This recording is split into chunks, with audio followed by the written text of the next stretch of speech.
এটা কি চিনতে পারতেছেন? এটা হলো আলুর ছোলা। আমরা তো অনেকেই আলু ভর্তা বানিয়ে খেয়েছি, কিন্তু আলু ভর্তা বানালেও আলুর ছোলাটা কিন্তু সবাই ফেলে দেই, কিংবা তরকারি রান্না করলেও আলুর ছোলাটা আমরা ফেলে দেই। আজকে আমি আলুর ছোলা দিয়ে একটা নতুন রেসিপি করলাম।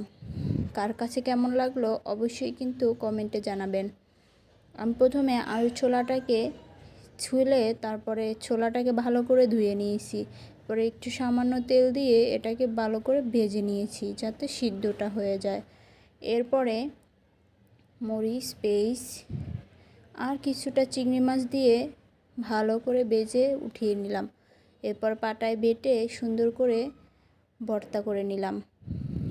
দেখতেই পাইতেছেন কি সুন্দর করে ভর্তাটা বাটা হইতেছে। আর এটা খেতে কিন্তু সেই মজা। দেখতে যতটা সুন্দর, খেতে কিন্তু